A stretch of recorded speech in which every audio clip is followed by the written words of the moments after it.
Some scary shit. I remember that day. I'm not gonna lie. If I wouldn't have had all that money on me, I would probably ran out the fucking door. For all those guys that grew up on the streets, you know, hustling on the corner, everybody came close to either getting shot on the corner for selling, selling in parts that you shouldn't, or just a scary ass fucking drug deal. Let's get into this video.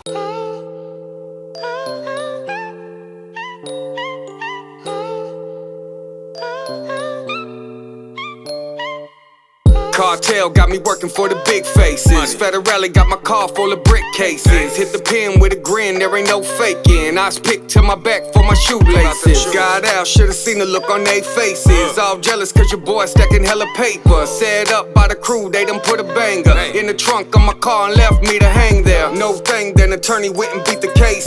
Got a job digging holes for minimum wage. Had a dream that Kato said he proud of me. Stay here, don't leave, keep doing your thing. Quit the drugs, but you know I went back to selling, 6-time failing. I went back to prison, got my head right, got my bread right. Push these weights like a kilo in a tailpipe. Trying to do right, I got a mission. Trying to give back to my boys in the prison. The old me's gone, I ain't never.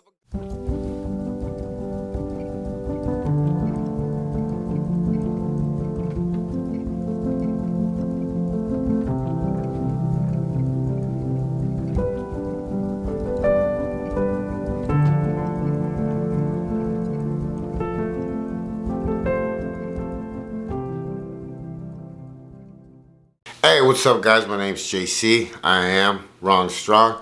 If you're new to my channel, make sure you subscribe, hit that bell so you don't miss nothing. If you're part of my crew, mi familia, mi raza, súbanse a la suburban. Let's get this video on the road. What's up guys? Welcome to another episode of JC, Raw and Strong. Yeah, Raw and Strong. I'm not gonna lie, man. Today, I almost dropped the ball. I've been juggling a lot of things.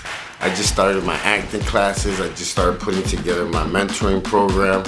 I've been juggling a lot of things. My diet, you know, getting ready for my event. So it's been a little tough. It's been a little crazy. My mood's been, you know, back and forth with my food. So today I wanted to talk about one of the most scariest drug deals that I had. And, you know, I don't know if he did it like on purpose or what the goal was, but he scared the shit out of me, you know. At the moment when I was married to my wife in Chicago, there was a restaurant that a lot of people would go to, a lot of people that were connected, a lot of people that were in the business on the street, you know, and it was known. The restaurant was known, so a lot of people that went there were connected people that moved weight, shit like that. So I got to meet a lot of different people, you know, throughout the 2 years that we, you know, were there. Well, I met this Italian dude and this Russian dude one time. They came into the restaurant, and you know, we started talking, we started drinking, and there was these, you know, special tequila bottles that were against the wall that when special people were there, they were taking off the wall and giving them shots, you know, bottles that were really old. So we started talking, and you know, that's how you break bread with these kind of people on the street. You start to drink, you start to do, you know, a couple of drugs here and there, cigarettes, bumps, you know, and you start to loosen up and you start to talk about business. Well, they started talking about how, you know, they had some weight. And I was like, okay, you know, let me get that. You know, for a long time, I used to, at the beginning when I first started, you know, being a small business owner and being an entrepreneur, I was, you know, taking from Bob to pay Dick, and it was always like trying to rotate money to keep paying people off, and then, you had the losses when you got robbed or anything, you know, and it was very, very stressful, you know. It was like constantly looking for investors, you know. And I needed to work. It was dry. For some reason, back in my days, every December around the holidays, it would get dry in Chicago, and that's how they would control the market, and that's how they would control the price. It would always go up around that time, and it was dry, and I needed to re-up bad.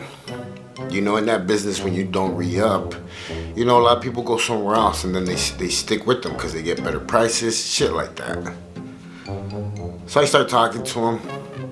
He tells me 18.5. I'm like, cool. I'm like, I could do that. So he tells me to meet him at that. There used to be a bunch of meat package companies on 18th Street over there.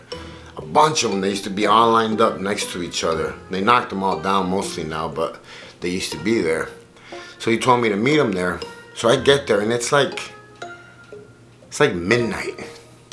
It's late. It's late, and I got all this cash on me, right? So I get there. I tell my boy to stay in the car. I jump out. I go inside. And once I walk inside, like it's a dark little hallway straight, right? And it goes straight into where they hang the meat, where the hooks are at. And it's a little cold right there. So I walk in, and I'm not gonna lie, man, it looked like a scene from fucking Freddy Krueger or fucking Friday. I mean, it was dark, it was cold, and then the dude that I thought we were already cool, like we had drinks, we did bumps together, everything. He's standing all the way in the back, and he's like, let me see the money. But he keeps on stepping into like the dark, like, and then he comes out.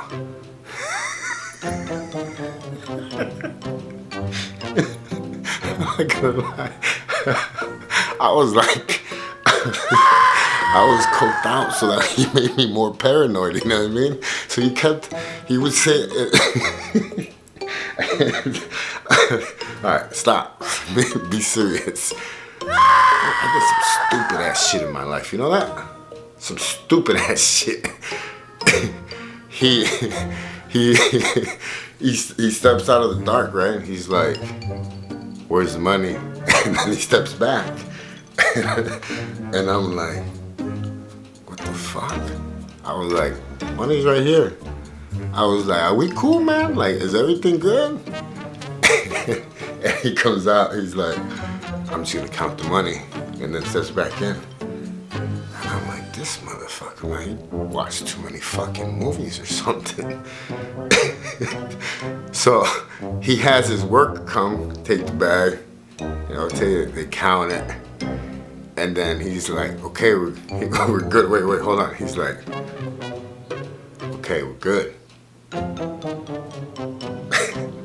I was like, all right, so what? So the bag's on the floor, right? And he's like, we're good. I was like, all right. I'm not gonna lie. Like I was a little scared. It only made me feel better that my boy was outside because he had, you know, something on him. He had my security, but I was a little scared, and it wasn't even that many. It was only a couple. You know what I mean? Like, but I don't know why he did it like that. If it was like reverse psychology or something. But after the bag was placed on the floor, like they like disappeared, for real. Like I was like, yo, and they were gone. I was like, that's a fucking... Honestly, like, after I picked up the bag, I got scared, and then I was like, it's the cops. So I ran outside, threw it in the trunk, jumped in the car, and we left, but I kept on looking back, and I was like... And my boy's like, what's the matter? And I was like, I don't know, something just didn't feel right. And he's like, what the fuck do you mean? So we jumped on the highway right away, and we just go. Nah. I think he just wanted to scare me.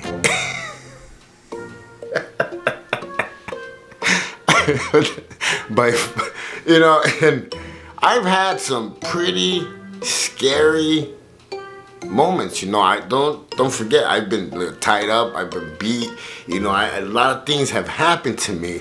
But I say this is one of my scariest ones because, like, I didn't know what the fuck was going on. you would have to see it in order for you to actually like really laugh at it because of him stepping in and out the dark, like we were like in a movie or something. You know what I mean? Hey, but like I said, man, you gotta laugh, you gotta smile at all the dumb shit that you've done in your life, man, and really think and say, you know, did that affect me in a bad or good way? And make the changes that you need to make to get better. It's not that hard. But it's also not easy. But you have to start somewhere. And you have to get going on the work. Time's gonna keep going no matter what. So if you waste your time thinking what if, then it's always gonna be what if. Just come on, man. If I could do it, you could do it. My name's JC. I am Wrong and Strong. Hey. Don't judge nobody, stay in your lane, live savage, and remember, you only have one life to live. Live it out here. Free, not gangbanging, not doing drugs, not feeling bad. Let's do this. Catch you guys on the rebound.